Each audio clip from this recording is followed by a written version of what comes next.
کیا مسلم شریف میں کوئی حدیث ضعیف بھی ہے؟ نہیں جی، بخاری اور مسلم کی جتنی متصل الاسناد مرفوع روایتیں ہیں وہ بالکل صحیح ہیں. البتہ بخاری مسلم میں چند ایک جو اقوال ہیں جو بغیر سند کے آئے ہوئے ہیں ان میں ضعیف بھی ہیں صحیح بھی ہیں. ان سے آپ کو ٹینشن لینے کی ضرورت نہیں ہے، ان کے اوپر کسی کے اوپر نمبرنگ نہیں ہوئی ہوتی. جس حدیث کا ہم نمبر ڈسپلے کر دیتے ہیں نا وہ حدیث متصل ہی ہوتی ہے. جو اس طرح کے اقوال ہوتے ہیں وہ چیپٹرز کی ہیڈنگ میں لکھے ہوئے ہوتے ہیں، اس کے اوپر کسی حدیث کا نمبر نہیں آ رہا ہوتا، اور وہ بھی سارے اقوال ضعیف نہیں ہوتے. بخاری میں اس کی سند موجود نہیں، بعض کا دوسری کتابوں میں موجود ہوتی ہے، جہاں نہیں ہوتی وہ پتہ چلتا ہے. لہذا ان چیزوں کی آپ کو ویسے ہی کوئی پریشانی ہونی نہیں چاہیے، کیونکہ وہ تو کبھی یہاں ڈسکس ہو بھی نہیں رہی ہوتی. ہاں میں کبھی علمی لیول پہ کوئی چیز ڈسکس کر دوں ایک الگ بات ہے. مثلا صحیح بخاری میں امام بخاری تعلیقاً، اسے کہا جاتا ہے تعلیقاً، بغیر سند کے چیپٹر کی ہیڈنگ میں ایک روایت لے کے آئے ہیں کہ میں اپنے بندے کے ساتھ ہوتا ہوں جب وہ میرا ذکر کرتا ہے اور اس کے ہونٹ میرے ذکر کی وجہ سے ہلتے ہیں. سبحان اللہ وبحمدہ عدد خلقہ ورضا نفسہ وزنۃ عرشہ ومداد کلماتہ. امام بخاری نے اس حدیث کی سند بیان نہیں کی، چیپٹر کی ہیڈنگ میں لکھا ہے. بخاری میں آپ کو یہ حدیث کسی نمبر پہ نظر نہیں آئے گی، نمبر آپ جو مرضی ڈالیں. ہاں جس حدیث کے ٹاپ پہ یہ ہیڈنگ ہوگی نا، اس حدیث کا جب آپ نمبر ڈالیں گے نا اور اس نمبر سے اوپر ٹریول کریں گے تو آپ کو یہ چیپٹر کی ہیڈنگ میں نظر آئے گی. اور وہ بھی اب اسلام 360 میں تو وہ چیپٹر کی ہیڈنگز ہی انہوں نے ختم کر دی تھی، وہ میں نے ڈلوائی ہیں دوبارہ سے کہ یار یہ تم لوگوں کو کس نے رائٹ دیا ہے کہ امام بخاری نے چیپٹر کی ہیڈنگ جو لکھی ہیں تم نے اپنی طرف سے اس کو کیوں نکال دیا ہے؟ بھائی وہ بخاری شریف کا حصہ تو ہے نا، سند ہے یا نہیں ہے، ایز اے نالج تو ہے نا. اس پہ امام بخاری نے باقاعدہ ریزلٹس نکالے ہوئے ہیں حدیث کی کتابوں سے، چیپٹرز کی ہیڈنگ بنا کے. جہاں امام بخاری کو اپنی شرط کے مطابق حدیثیں صحیح نہیں ملی ہیں اور وہ فی نفسی حدیثیں صحیح تھیں، ان کو انہوں نے چیپٹرز کی ہیڈنگ میں ڈال دیا ہے. جہاں تابعین تبع تابعین کے اقوال تھے وہ چیپٹر کی ہیڈنگ میں ڈال دیے ہیں تاکہ یہ پتہ چل جائے کہ ان چیزوں سے رزلٹ کیا نکلتا ہے. بخاری شریف صرف حدیث کی کتاب نہیں ہے، یہ فقہ کی کتاب بھی ہے. بخاری جیسی پلانٹ ارتھ پہ کوئی اور کتاب نہیں ہے. ایک ایک مسئلے کے اوپر انہوں نے رزلٹ نکالے ہوئے ہیں. ایک حدیث سے اگر 10 رزلٹ نکلتے تھے تو 10 چیپٹرز میں وہ حدیث کو ریپیٹ کیا ہے امام بخاری نے، اور 10 کی 10 جگہ ڈیفرنٹ رزلٹ نکالے ہیں انہوں نے. کہتے ہیں نہیں امام بخاری جو ہے وہ محدث تو تھے، فقیہ نہیں تھے. امام بخاری جیسا کوئی فقیہ بھی نہیں ہے. یہ وہ فقیہ ہے جس نے نہ امام حنیفہ کو چھوڑا ہے، نہ امام شافعی کو چھوڑا ہے، نہ احمد بن حنبل اپنے استاد کو چھوڑا ہے، نہ شافعی کو چھوڑا ہے. جس کی جو بات صحیح حدیث کے خلاف تھی اس سے اختلاف کیا ہے. نام کسی کا نہیں لکھا، صرف یہ لکھا ہے کہ بعض یوں کہتے ہیں لیکن حدیث یوں کہتی ہے. کمال کام کیا. اب یہ جو حدیث امام بخاری لے کے آئے کوئی نمبر نہیں ہے، لیکن یہ حدیث پوری سند کے ساتھ آپ کو ابن ماجہ میں مل جائے گی. اس لیے ہم نے اپنے بلو اور گرین کارڈ کے ٹاپ کے اوپر یہ حدیث بھی ڈالی ہوئی ہے. وہاں نمبر میں نے ابن ماجہ کا دیا ہے، سنن ابن ماجہ 3792 لکھا ہوا ہے.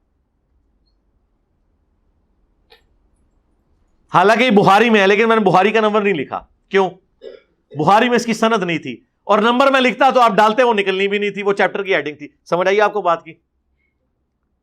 اسی طریقے سے صحیح بخاری میں ایک چیپٹر کی ہیڈنگ میں امام بخاری ایک فتویٰ لے کے آئے ہیں کہ سیدنا عمر نے جب اپنے دور میں ایک پاگل شخص کے اوپر حد جاری کر دی تو مولا علی نے انہیں روکا اور کہا کہ اے امیر المومنین، کیا آپ کو معلوم نہیں کہ 3 لوگوں سے اللہ کی حد اٹھ جاتی ہے؟ ایک پاگل مجنون شخص جب تک کہ ہوش میں نہ آ جائے، دوسرا سویا ہوا شخص جب تک کہ جاگ نہ جائے، تیسرا نابالغ جب تک کہ بالغ نہ ہو جائے. تو سیدنا عمر نے وہ حد اٹھا لی اس پاگل شخص سے. حضرت علی کی ذہانت آپ کو پتہ ہے، اسی لیے چیف جسٹس بھی تھے حضرت عمر کے دور میں، اور حضرت عمر کہتے تھے کہ علی نہ ہوتا تو عمر ہلاک ہو جاتا. ہر چیز وہ مشورے سے لے کے چلتے تھے.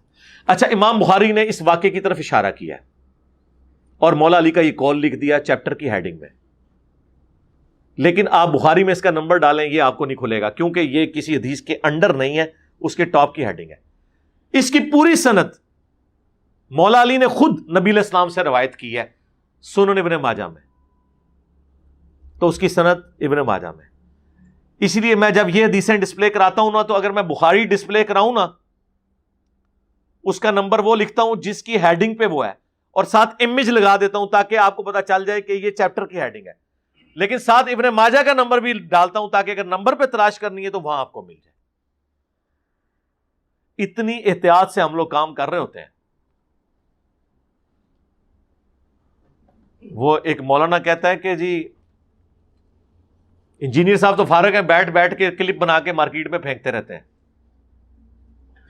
سرکار آپ کے 50,000 مدارس دیوبند کے، 5 لاکھ سے زیادہ علماء جو فضل الرحمان کے ہاتھ پہ بیعت ہیں، ایک کلپ نہیں بنا سکتے جس میں قرآن اور حدیث کا حوالہ لکھا ہو۔ کہیں ہے تو مجھے دکھا دیں۔ اربوں کے بجٹ کیوں نہیں بنا سک رہے؟ نمبر 1 کمپیٹنسی کوئی نہیں، نمبر 2 کیا یہ بنائیں گے؟ یہ تو قرآن حدیث کو مانتے ہی نہیں ہے، یہ فتوے لکھنے کے عادی ہیں، ان سے کوئی سوال پوچھے تو یہ کہتے ہیں فتاوی عالمگیری شریف میں ہے، ہاں رد المختار شریف میں ہے، در مختار شریف میں ہے۔ ان کا مزاج ہی نہیں، نہ ان کو ان حدیثوں کا پتہ، نہ قرآن کی آیات کا پتہ، انہوں نے کہاں سے یہ کوٹ کرنی ہے؟ اس لیے میں نے کہا تھا کہ ہمارا کمپیٹیٹر قیامت تک نہیں آ سکتا انشاءاللہ، کیونکہ جو کمپیٹیٹر آئے گا وہ ہمارا کمپیٹیٹر نہیں ہوگا، وہ ہمارا بھائی ہوگا۔ ہم تو چاہتے ہیں کہ ہر گلی سے انجینئر نکلے کہ جو لوگوں کو بتائے دیکھو قرآن میں یہ لکھا ہے، بخاری میں یہ لکھا ہے، مسلم میں یہ لکھا ہے۔ قرآن میں یہ لکھا، بخاری میں یہ لکھا، مسلم میں یہ لکھا، کیا یہ بریلوی دیوبندی یا بعض معاملات میں اہل حدیث بھی یہ پبلک کو یہ چیزیں بتا سکتے ہیں؟ تو اس پلیٹ فارم کا مقابلہ کیسے کریں گے؟ اس کے مقابلے پہ اگر در مختار شریف دکھائیں گے تو عوام تو لتر شریف ہی پھیرے گی نا، کہ وہ قرآن حدیث پیش کرو یار، یہ مولویوں کی کتاباں پیش کر رہے ہو، 10 قرآن اس کے لکھے ہے۔ تو یہ چیز واقعہ معراج کے وقت